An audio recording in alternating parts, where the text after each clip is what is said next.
Rabbit Hole Roundup, episode 109, Super Bowl 60 Thoughts and Top 5 Wii Games of All Time.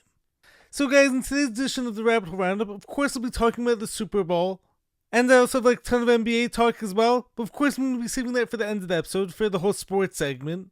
But before we get into that, I have my latest top 5 list being top 5 Wii games ever. It's honestly such a shame that the Wii got phased out so fast, because I always felt like the whole interactive, active gaming experience was a ton of fun, and had a lot of potential. And so in this episode, I have the proof to back that up with some of the best games that I used to and still sometimes play with my brother. Following that, I have a clip coming from Drake White on the Human School podcast, where he talks about how Rock Bottom does in fact have a basement. Where is this, SpongeBob? Rock Bottom. And I could of course totally relate to this whole perspective with my whole life-threatening illness and healing journey that I've been on for the past 11 years now. But then he says how if you honor where you are right now, but then say to yourself every day that today's gonna be a better day, that will in fact become your reality. So so much of getting out of rock bottom actually just comes down to your mindset and your attitude going into every single day. After that, I have a clip coming from one of my other favorites, Jelly Roll, who recently won some more Grammys last week.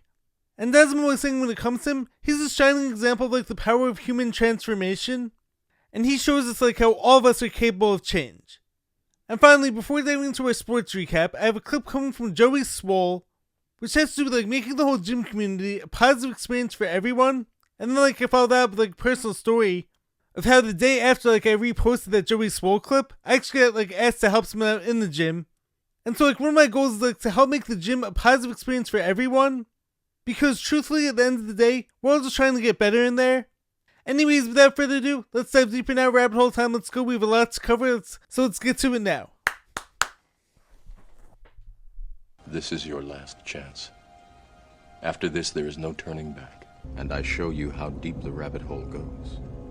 What's happening, guys? Welcome back to the channel. I'm Jared Weiss. If you guys didn't know that, must mean that you're not subscribed to the channel, so you know what to do. Hit that subscribe button, make sure to leave a like, drop a comment, let me know your thoughts in the video. Follow me on every platform, and if you guys haven't done so already, make sure to check out my book, Fight Through It by Jared Weiss. All links purchased on my website, which is jaredryanweiss.com. That's JAREDRYANWEISS.com.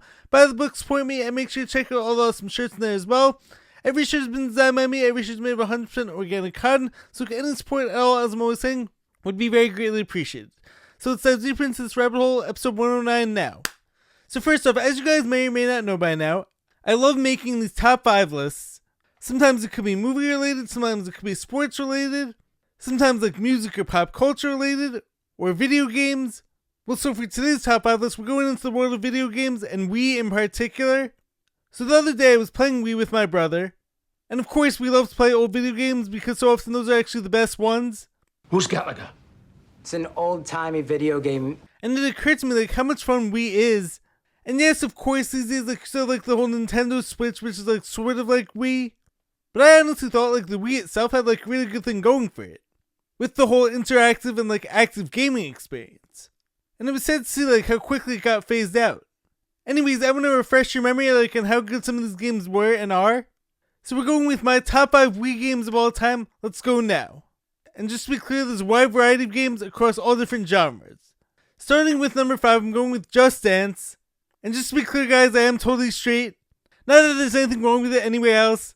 Not that there's anything wrong with that. No, of course not. As the whole famous Seinfeld line goes, as we all know. But anyways, Just Dance was basically the dancing version of Guitar Hero or Rock Band. And if you guys really want to take it back to the early 2000s, we also used to have Dance Dance Revolution, which was a super fun game to play. So with Just Dance, you got to pick your favorite songs, and some of the song choices were actually really good. And the screen would track all your steps, and essentially you would sync up your steps with the correct dance moves. Anyways, a really cool concept that used to be fun for the whole family to do. At number 4, we have MLB Power Pros. Now, one thing that was really different about Wii is that classic sports games on there weren't the same.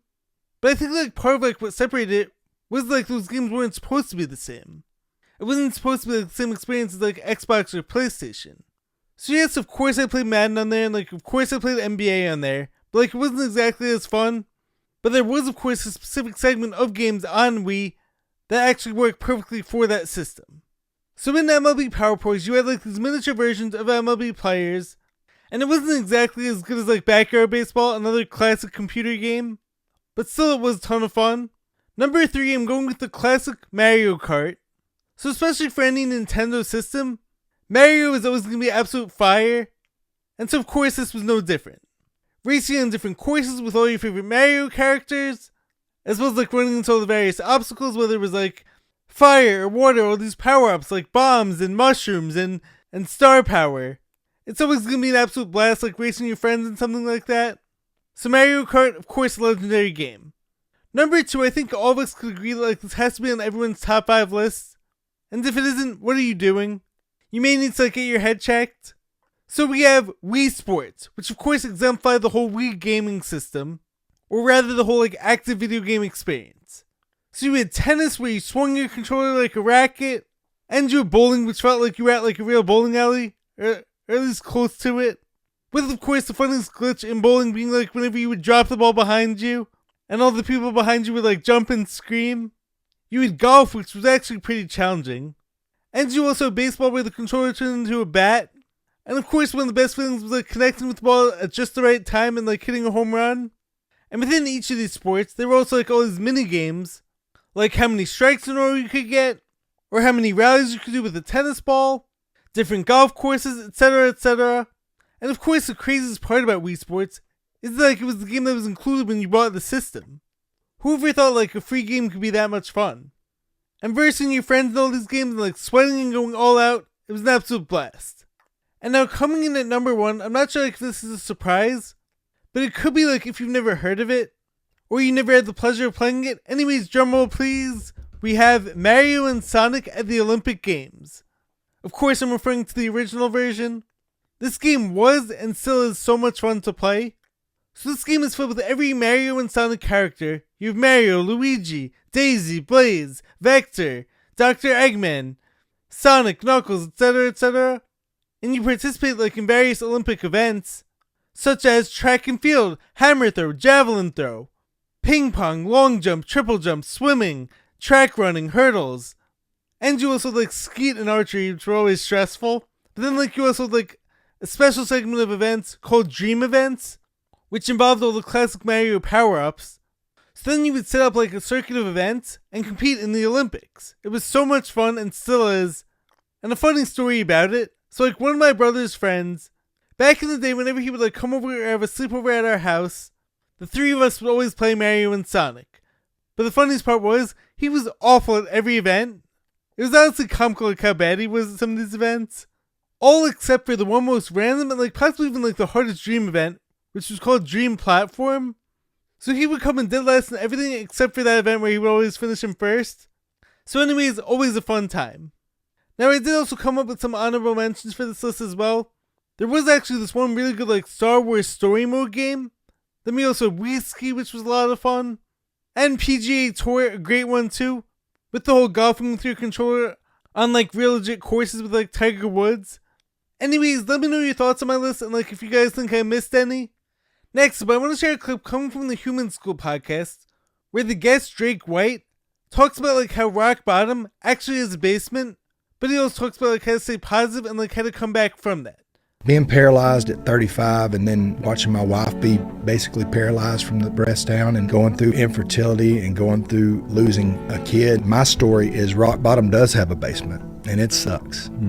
But if you stand in there and you honor those commitments and you just keep saying tomorrow's going to be better than today, that it can get better and it will get better. The ability to have a good day in the middle of bad situations is a superpower. I second guess myself all the time because I think people are rolling their eyes going, here comes sunshine and rainbow Jesus. Here comes Drake with the positive. Like, dude, if I can remain positive through what I've been through, anybody can. So I of course love this perspective and like I can totally relate as someone who's been healing from a life-threatening illness myself ever since 2014 where the whole acute phase happened. But it's like he's totally right. When you like the whole ground snatched underneath you and you get hit with all these massive health challenges, there are days where you're going to think to yourself, how could this possibly get any worse? I've been there. Oh, how can it get any worse? And then it's like, how could I possibly handle it? But going through all these moments actually reveals your inner strength. It's because you don't have a choice. If you give up, your life could be over, or on the other hand, like, you could be stuck in that sunken place. And this is also why, like, I love how he said, when you're there, if you can wake up every day thinking to yourself, today's going to be a better day, then that actually becomes the results that we receive. And this is, of course, where my whole eternal optimism comes in. Because people are always asking me, how have I stayed so positive after going through hell? And most people out there who know me, or if like you've met me for the first time, aside from my speech challenges, of course, which I'm still healing from, you probably wouldn't know like anything that I've been through, because I've chosen consciously to not let all my external circumstances control the outcome. So many of my best times and best moments of my life have come while I've been on this healing journey, because I've stuck with all the actions that like I need to do every day to make each day better than the one before. And honestly, I've never lost hope that like today could be the day like where everything feels all better. Don't give me hope. But then I say to myself, like, even if it's not, I'm gonna make today great anyways. And like now I have all these years of proof to back that up. As Drake just said, like, and I fully believe this, the ability to be in a great mood, like, and have a great day, in spite of your challenges, is most definitely a superpower. You don't control what happens to you all the time, but you do control how you respond to it. You can still choose to do what you have to in order to make every day a great day, or at the very least like as great as it possibly can be. And when you stack up enough of those good days, working on your healing one day at a time, not worried about like the whole picture, or wondering why you're not there yet, or saying to yourself, how come this happened to me? This isn't where I'm supposed to be. I've been there, and like it's easy to spiral downward from there. But trust that like God wouldn't give you more than you could handle, and trust that like all the strength that you're building up is preparing you for something amazing, and you do have the power within you to handle it. This doesn't mean like the challenges aren't going to be overwhelming, and it doesn't mean like you're not going to have those days where you feel like giving up and throwing in the towel, but keep your actions consistent, try to keep hope, keep putting in those daily deposits, and awesome moments are going to come to you and they are going to happen, even if like everything isn't perfect. Remember that. Now next up, I want to share an interview coming from recent Grammy winner, and one of my favorite people to follow these days, Jelly Roll. So now let's listen together. I'm not here to make a big me thing. I say it's all God. I was 540 pounds, mental health, depression, suicidal, drug addiction. I mean, just the bottom side of the map. Horrible human, bottom feeder, cheater, womanizer, just horrible human, you know? And none of that matters. None of that matters, man. You can change all that.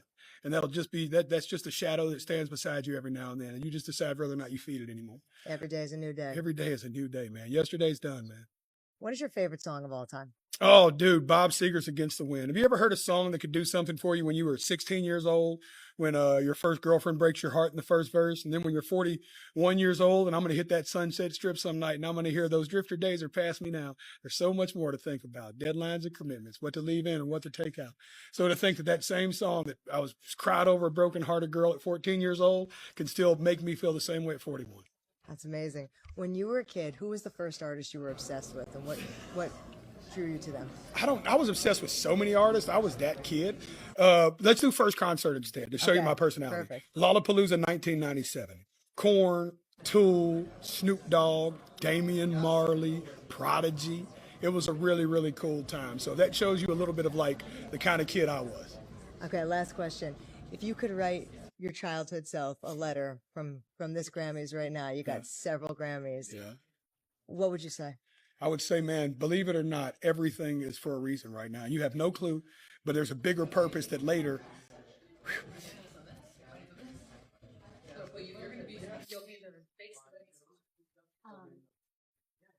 God's going to make it make sense. Congratulations. Beautiful. Now, of course, I've shared the story numerous times, but I can't say it enough because like he's a shining example of where you start doesn't have to be like where you finish. And he made that decision like he was going to transform his life, and he was going to take accountability for all of his actions. He went from career criminal, drug addict, and being over 500 pounds with a food addiction too, to now being on the cover of Men's Health, having lost like close to 300 pounds, and helping people now to connect to God and helping them like to adopt better, healthier habits. And it's truly a remarkable story, Because all of us hear it all the time, people saying things like people never change. And the reason why people say that is because like so often that's the truth. But it's not because they can't change, it's because like either they don't want to, or haven't asked for help, or haven't like committed to it truly and fully. You can change, you can adapt. The keys to making change though are not biting off more than you could chew, taking everything one step at a time, one day at a time, and not being concerned with like how long it takes or expecting any magic pills to come. Jelly Roll of course adopted better habits, he hired a nutritionist to cook healthier meals for him, he stopped lying to himself, he became very spiritual of course, he got after in the gym, like he has better friends around him, better people. And he also like hunts now, I believe, like to keep his mind and mental state healthier. He sings all about his spirituality, and all that like he's overcoming, like he's just like a really positive, awesome human being, I think. Now, although I barely watched the Grammys, I was super happy for him, because like based on what I could tell, in the sea of all these fake people there, putting on an act like and doing everything very performative, fake, he shined through to me as the only real person there, with no phony message, and like spoke from the heart about God and his relationship with Jesus, and the power to change, and like how where he started wasn't where he ended up. But he did it so like you can too, and I really just like love his whole outlook. And like it really doesn't matter like what your beliefs are, what your religion is, what political party you're from. His message like transcends all that because all of us like have within us to change and take accountability. And so I can't share his example enough.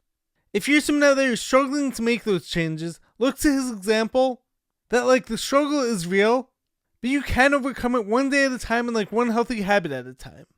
So next up, I want to share a clip coming from Joey Swoll, who's one of my favorite gym positive influencers out there, who does a lot of good in his social media. So let's watch together, and like after this I actually have like a powerful personal story. Alright, wait. So like I actually just realized like I can't in fact play with the sound because of the music that's on there. But like for those of you who are listening, like this gym guy and the gym girl like who are helping out this guy who was struggling with his form. And then like what happens at the end? The guy who was struggling pounds it with like the gym member like who was helping him, and also the gym girl like who was helping him like actually did like a whole happy dance, which was like really cool to see. So now for Joey Swoll's thoughts. Absolutely love this video. Love how many people tagged me on it. Also love Georgie's happy dance that she does when she sees the improvement. She sees that young man get the form right. This is true gym culture, and this is the type of gym content that I would love to post all the time because it truly shows what the gym community is all about.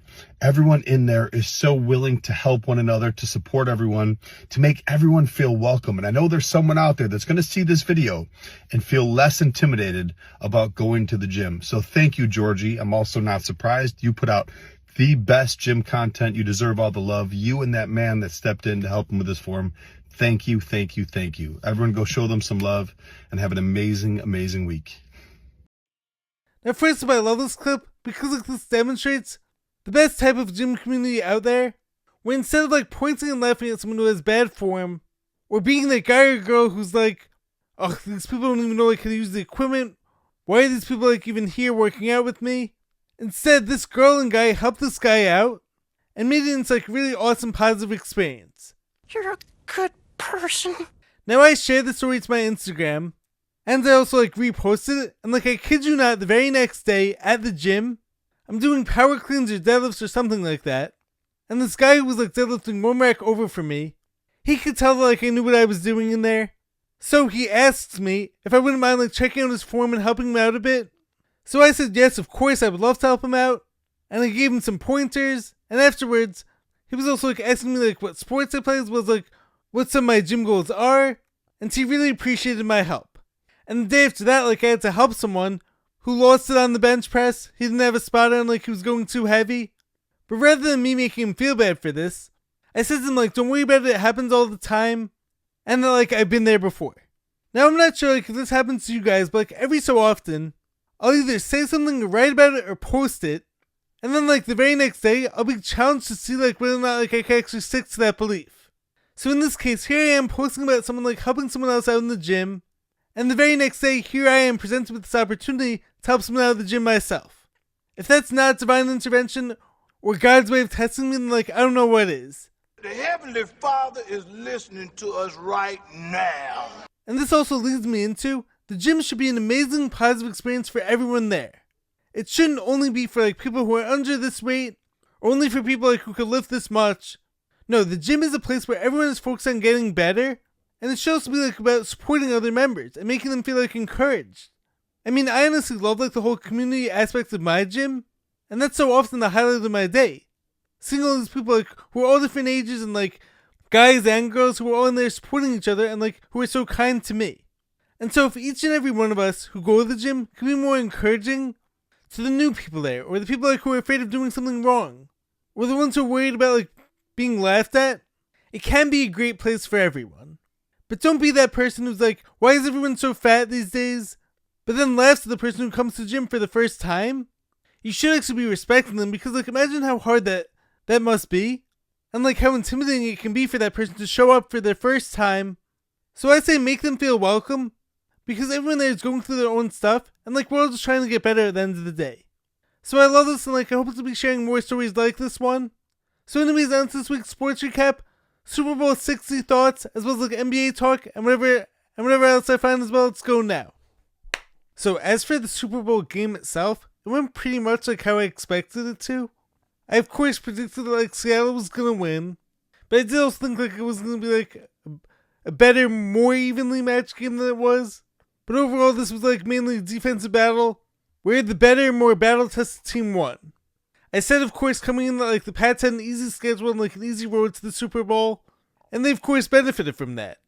And watching this game like also made my whole belief that like the real Super Bowl was in fact the NFC title game looked pretty good.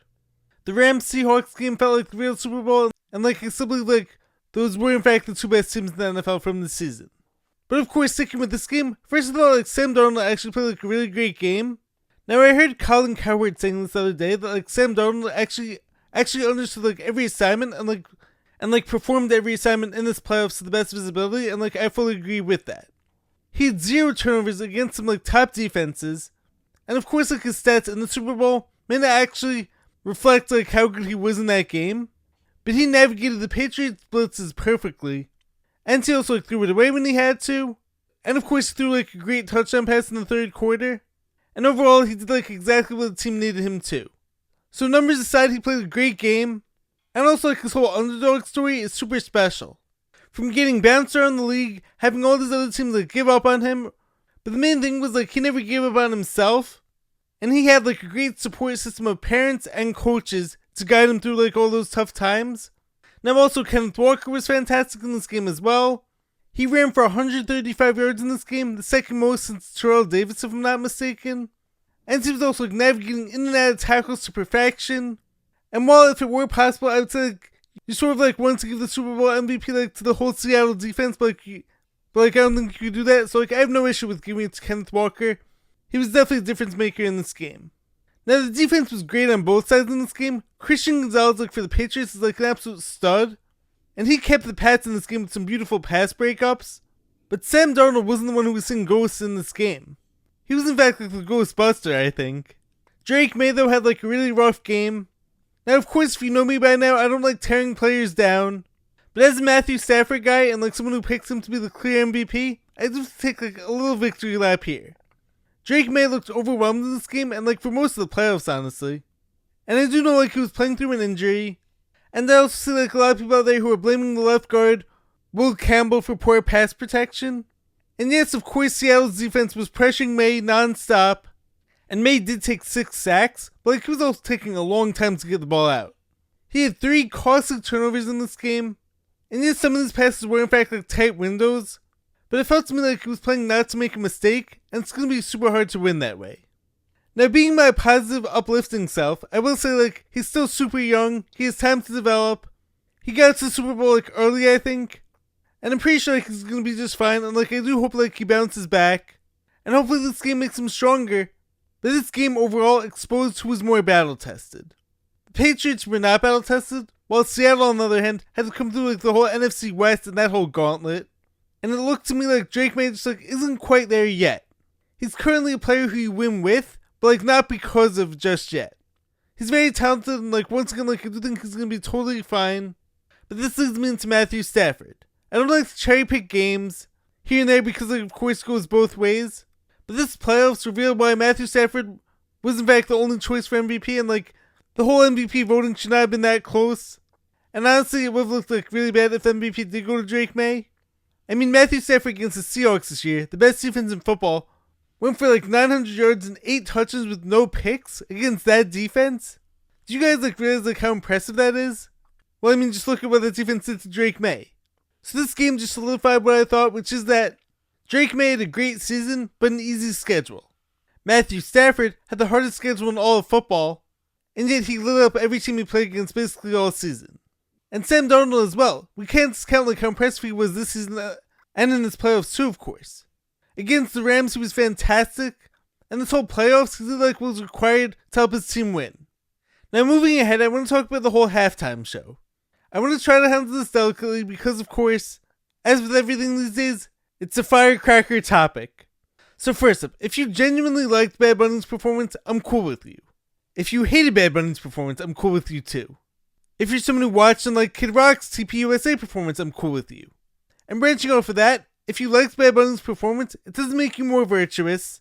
And if you didn't like Bad Bunny's performance, it doesn't make you a racist. And if you like Kid Rock, it doesn't mean anything about you either.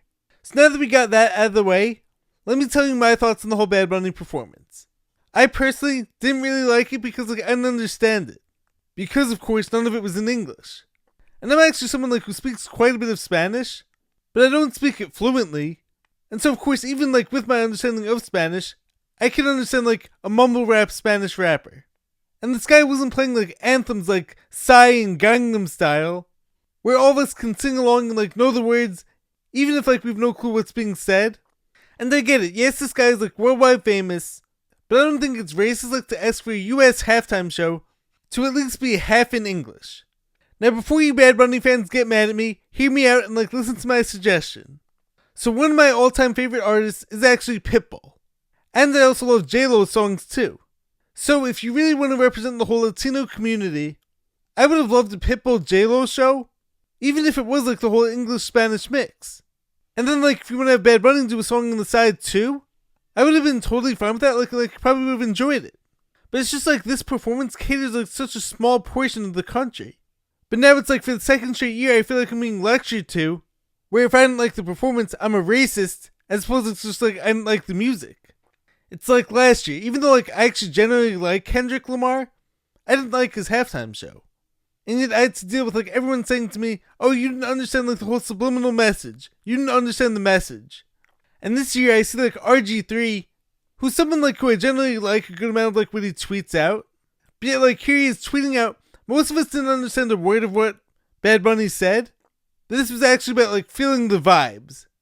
Now once again, if you enjoyed it, great, I have no issue with that.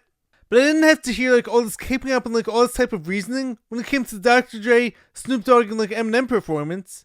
Or of course the Michael Jackson and the Prince ones either.